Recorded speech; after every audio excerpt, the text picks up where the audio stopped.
बहुत समय पहले की बात है। एक अमीर बादशाह था जिसका एक पुत्र था जिसकी बहुत सारी बुरी आदतें थीं। जब उसके पिता उससे उसकी आदतों को छोड़ने के लिए कहते तो वह कोई न कोई बहाना बनाकर अपने पिता की बात को टाल देता। उसके पिता उसके भविष्य को लेकर बहुत चिंतित थे। एक बार उस नगर में एक महात्मा जी आए हुए थे जो अपना प्रवचन लोगों को सुना रहे थे। तो उसके पिता उस महात्मा जी के पास गए और उनसे अपने बेटे की बुरी आदतों के बारे में बताया। तो फिर उस महात्मा ने उनसे कहा कि आप अपने बेटे को मेरे पास लाना। अगले दिन वह अपने बेटे को महात्मा जी के पास लेकर आए।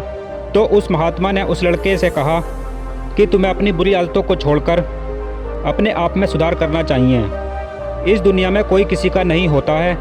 इस गलत फहमी में ना रहो कि मैं हमेशा ठीक रहूँगा। तुम्हारी बुरी आदतों की वजह से अगर तुम्हें कोई तकलीफ़ हुई तो फिर तुम्हारे पास कोई आने वाला नहीं है।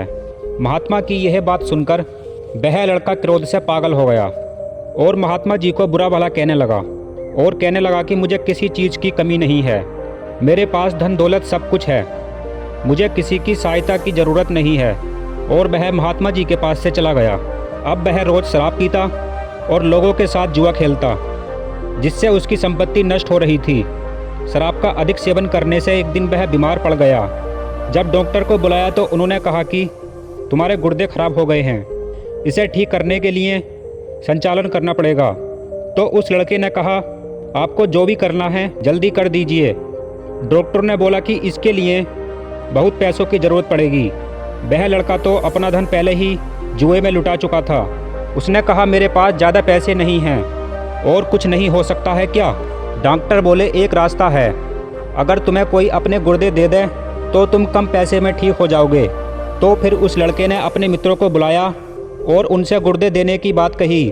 तो उसके मित्रों ने मना कर दिया और वहाँ से चले गए। फिर उस लड़के ने अपने माता पिता को बुलाया तो उन्होंने भी मना कर दिया और कहने लगे तुझे ठीक करने से कोई फ़ायदा नहीं है, तूने तो हमारी सारी संपत्ति नष्ट कर दी और कभी हमारी सुध नहीं ली। अगर तुझे ठीक करा दिया तो तू तो है ही शराबी जुआरी, ठीक होने के बाद तू कौन सा सुधरने वाला है।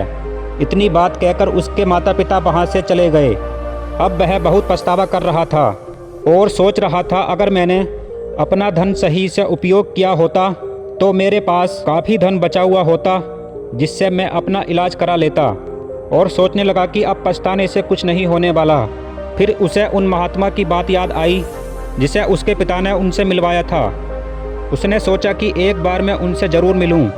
मैंने उन्हें जो बुरा भला कहा है मैं उसकी माफ़ी मांग लूं। तो उसने फिर डॉक्टरों से कहा कि पास में एक महात्मा जी रहते हैं, आप उनको बुला दीजिए। तो डॉक्टरों ने उसकी बात मान ली और महात्मा जी के पास गए। महात्मा जी से कहा कि आप उस लड़के से मिल लीजिए। जब महात्मा जी उसके पास आए तो वह माफ़ी मांगने लगा और कहने लगा कि मैंने उस दिन तुम्हारी बात मान ली होती तो आज मैं ठीक होता। महात्मा ने कहा तुमने अपनी गलती का अफसोस किया, यही बहुत है। और उन्होंने उसकी बीमारी को जानकर उसे एक जड़ी बूटी पिलाई जिससे वह ठीक होने लगा। और उसने कहा मैं आज से सारी अपनी बुरी आदत त्याग कर अपने जीवन को महान कार्य में लगाऊंगा। और उसने उसी दिन से अपना जीवन निसहाय लोगों की सेवा में लगाना शुरू कर दिया। अगर मनुष्य को अपनी बुरी आदतों के बारे में पता लग जाए तो उसे अपनी बुरी आदतों का तुरंत सुधार कर देना चाहिए, नहीं तो वही आदत उसका जीवन खराब कर देंगी।